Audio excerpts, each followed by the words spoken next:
Hello दोस्तों, नमस्कार। एक बार फिर से आप सभी का मैं एक बेहतरीन क्लास में और बेहतरीन शुरुआत के लिए बेहतरीन स्वागत करूंगा।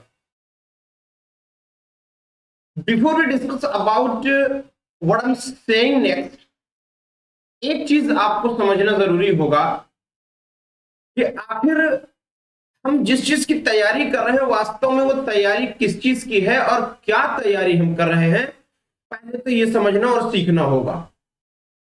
मेरे प्यारे साथियों, आपको मैं बता दूं कि टीजीटी पीजीटी उत्तर प्रदेश शिक्षा सेवा चयन आयोग द्वारा अनाउंसमेंट कर दी गई है कि नई वैकेंसी भी मैं देने वाली हूं और साथ ही साथ परीक्षा भी कराने वाले हैं। तो 2022 में जिन बच्चों का अपीयरेंस था उनका पेपर होना है और 2025 में एक नई अपीयरेंस क्रिएट करनी है। मेरे प्यारे साथियों, आपको मैं बता दूं कि इंग्लिश लिटरेचर से रिलेटेड बहुत सारी समस्याएं, बहुत सारे प्रॉब्लम्स मेरे पास फोन कॉल्स और व्हाट्सएप पर हैं कि सर हम कैसे क्या पढ़ें, कितना पढ़ें, किस तरीके से क्या पढ़ें कि हमारी तैयारी अच्छे से हो जाए। आपके पास सिर्फ 3 महीने हैं। इस 3 महीने में हम किस तरीके से इस इतने बड़े लेवल के सिलेबस को कवर करें, इन सभी चीजों को आपके साथ में डिस्कस करने वाला हूं। मेरे प्यारे साथियों, इंग्लिश लिटरेचर को लेकर के जिन बच्चों के मन में तकलीफ और संदेह है उसे मैं अभी दूर कर दूंगा और जितने टॉपिक्स की बात मैं करूंगा उन टॉपिक्स को अगर आपने कायदे से कवर कर लिया तो कोई नहीं रोक सकता है आपको सिलेक्शन लेने से। फिर से एक बात मैं कहूंगा कि आपके पास सिर्फ और सिर्फ 3 महीने का समय है। क्या 90 दिनों में इस 8 महीने के कोर्स को पूरा पढ़ा जा सकता है? जी हां, बिल्कुल पढ़ा जा सकता है। बस एक स्ट्रैटेजी आपकी हो, एक प्लान आपका हो जो मेरे साथ मिलकर के आप बनाओगे। आइए शुरुआत करते हैं इस प्लान की कि आखिर हम प्लान को बनाएंगे कैसे, एक एक करके चीजों को समझेंगे। देखिए, सबसे बड़ी एक खास बात मैं आपको बता दूं कि इन टॉपिक्स को नहीं किए कवर तो भूल जाना शिक्षक बनना। जी हां, 2022 से पेपर नहीं हुआ है और 2022 का पेपर अभी 25 में होने जा रहा है। तो इस टॉपिक पे जो 2022 से बच्चे बैठे हुए हैं, 2022 से जो बच्चे बैठे हैं इस आस में कि पेपर हो और हमारा सिलेक्शन हो जाए, अगर वो इस आस में बैठे हैं तो आपको मैं एक बात बता दूं कि अगर इन टॉपिक्स को आपने कवर नहीं किया तो फिर भूल जाओ शिक्षक बनना। इतना ध्यान रखिएगा। इसलिए इस पूरी वीडियो को बहुत अच्छे ढंग से देखना, समझने की कोशिश करना। दूसरी एक खास बात आपको मैं बताना चाहूंगा कि इंग्लिश लिटरेचर को लेकर के बहुत सारे आपके मन में मिसकंसेप्शंस हैं कि आखिर किस तरीके से और क्या और कितना हम पढ़ लें। आइए एक एक करके चीजों को मैं समझूंगा, इंपॉर्टेंट टॉपिक्स के बारे में मैं अभी बात करूंगा। देखो, सबसे पहली बात, आप टीजीटी हो या फिर पीजीटी हो, कोई भी सेगमेंट हो, आप इसमें आपको 2 पार्ट्स देखने को मिलते हैं। या तो लिटरेचर पार्ट देखने को मिलता है, हाँ या ना, लिटरेचर पार्ट आपको देखने को मिलेगा और साथ ही ग्रामर पार्ट आपको देखने को मिलेगा। यानी 2 पार्ट आपको देखने को मिलता है। अब लिटरेचर के अंतर्गत बहुत सारी चीजें और आ जाती हैं, जैसे फिगर्स ऑफ स्पीच आ जाएगा,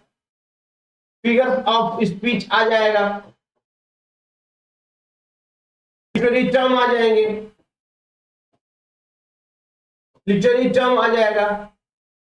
लिटरेरी मूवमेंट आ जाते हैं,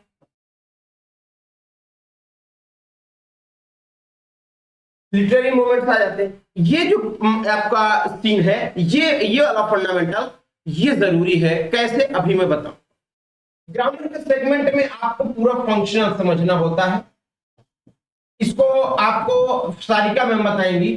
फंक्शनल सेक्शन होता है और साथ ही साथ आपका वोकैब का सीन होता है, साथ ही आपके कुछ पिलर्स होते हैं और साथ ही आपके रीडिंग कॉम्प्रिहेंशन होता है। यानी इतने सेगमेंट पर आपके पूरे के पूरे टीजीटी और पीजीटी का पेपर होता है। मैं बात करूंगा लिटरेचर की। आखिर लिटरेचर में किस तरीके से हमको कवर करना होगा या किस तरीके से हम लिटरेचर में चीजें क्लियर कर पाएंगे। याद रखिएगा कि हम इंग्लिश लिटरेचर को लेकर के एक सीरियस पैमाने पर मैं बात करूंगा। आप अगर इस वीडियो को अच्छे से देख समझ लेते हो तो मैं सच में कह रहा हूं, कोई आपको नहीं रोक सकता, आप सिलेक्शन लेकर रहोगे, किसी भी कीमत पर आप सिलेक्शन लेकर रहोगे, बस इस पैमाने को जिसने देख लिया। देखिए, लिटरेचर की बात मैं अगर करूं तो लिटरेचर के सेगमेंट में आपको मिलता है क्या, राइटर और इसके अपने वर्क्स। बोलो हाँ, दो तरीके की बात मिलती है, एक राइटर और एक आपको राइटर का वर्क्स। ये दो बातें निश्चित तौर पर आपको देखने को मिलेंगी, राइटर और वर्क्स। अब राइटर और वर्क्स के साथ हम लोगों को एक काम करना होगा, वो क्या कि राइटर के साथ हमें क्या क्या चीजें समझनी होती हैं। पहले तो इनकी अपनी बायोग्राफी समझनी होती है, इनकी अपनी बायोग्राफी। ये टीजीटी के सेगमेंट की कंप्लीट बात मैं करूंगा, ये टीजीटी के सेगमेंट की मैं कंप्लीट बात करूंगा, ठीक है ना। अभी मैं पीजीटी भी बताऊंगा। पूरी बायोग्राफी हमें समझना होगा और लाइफ की, इनके जीवन की बैकग्राउंड के बारे में जानना होगा, लाइफ की बैकग्राउंड के बारे में जानना होगा, हाँ या ना। मोस्ट इंपॉर्टेंट इनके अपने कह सकते हो कि क्रिटिकल कमेंट क्या हुए हैं, ये जानना जरूरी होगा। कमेंट्स क्या मिले हैं इनको, इन्होंने किया और किसने किया है, ठीक है ना, किसने किया है, यानी किसने कमेंट किया है, ठीक है, किसने कमेंट किया है, ये ध्यान रखना होगा। इसके बाद साथ साथ आपको एक बात खास रखना होगा कि आपने जिसने भी कमेंट किया वो अपनी अलग बात हुई, एक आपको यहां पर इनके अपने खुद के ऑनर्स की बात करनी होगी, ऑनर्स की बात करनी होगी, यानी इनको उपाधि क्या मिली, इनको और क्या क्या मिला, और क्या क्या चीजें इनके जीवन में रही जिसकी वजह से इनका जीवन से अच्छा है। इतनी बातें अगर आपने चीजों में बेहतर तरीके से पढ़ लिया तो मुझे नहीं लगता कि अब आपको इन राइटर्स से रिलेटेड बहुत सारी कोई और बात पढ़नी समझनी है, बिल्कुल नहीं। अब यहां पर एक बात बताऊं कि वर्क्स में आपको थीम को समझना होगा, अगर आपका ड्रामा है तो प्लॉट समझना होगा, इसकी समरी समझनी होगी। ये क्यों मैं लिख रहा हूं, बहुत ध्यान से बात को समझ लो।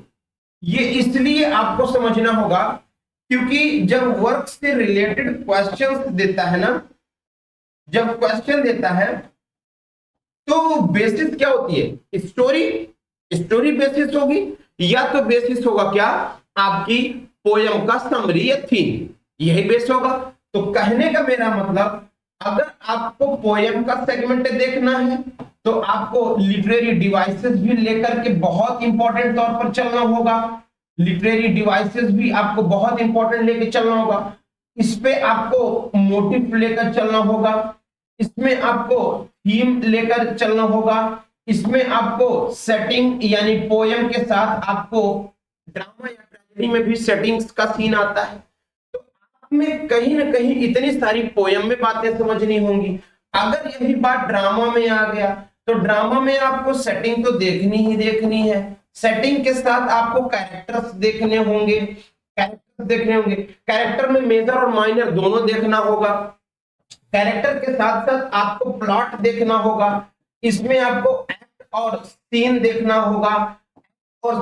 होगा, ड्रामा में ड्रामा का जॉनरा देखना होगा, जिस तरीके से पोएट्री भी आप देखते हो, ठीक है ना। और इन सभी में, टीजीटी के सेगमेंट की बात कर रहा हूं, इन सभी में आपको लेस यानी इंपॉर्टेंट लाइंस देखना है। टीजीटी में इंपॉर्टेंट लाइन बहुत ज्यादा नहीं पूछा जाता, हाँ पीजीटी के रिगार्ड्स अगर पीजीटी की बात करोगे तो पीजीटी में बहुत ज्यादा पूछा जाता है, क्योंकि पीजीटी आपका वर्क ओरिएंटेड ही होता है, टीजीटी आपका राइटर ओरिएंटेड होता है। तो कहीं ना कहीं ये बात बहुत अच्छे ढंग से समझकर सीख कर चलना पड़ेगा। अगर आप चाहते हो कि पूरी तरीके से अपने इस बेहतरीन सी सीन में अगर आप बातें कर लो, समझ लो, इस बार एग्जाम में आप निकल जाओ, तो फिर आपको इन टॉपिक्स पर बड़ा विशेष ध्यान देना पड़ेगा इन टॉपिक्स को आपको बहुत अच्छे ढंग से समझना होगा कि आखिर हम किसी भी राइटर के जो है उसके ऑनर को पढ़ें, उसके किसने क्या कमेंट किया वो पढ़ें, बायोग्राफी पढ़ें, लाइफ के बैकग्राउंड को पढ़ें, उनके वर्क में थीम, प्लॉट, समरी को पढ़ें।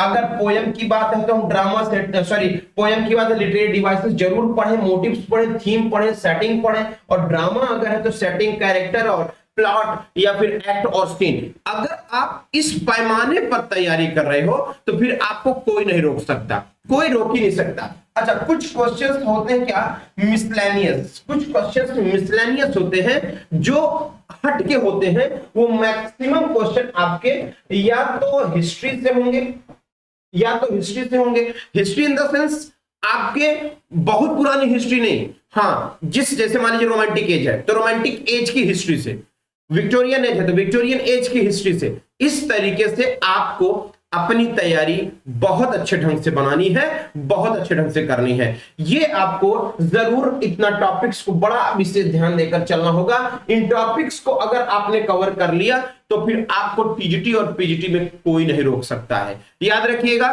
टीजीटी में ये पूरी तरीके से अप्लाई कर दो और पीजीटी में कुछ नहीं करना है। पीजीटी में वर्क को बहुत अच्छे से पढ़ना है, जितने भी वर्क्स होंगे बहुत डिटेल पढ़ाई करनी है आपको, उसमें बहुत डिटेल पढ़ना है। तो ये आपका एक बेहतरीन सेगमेंट, बेहतरीन बात, आपको यही तैयारी करनी है, इसके अलावा कुछ नहीं करना।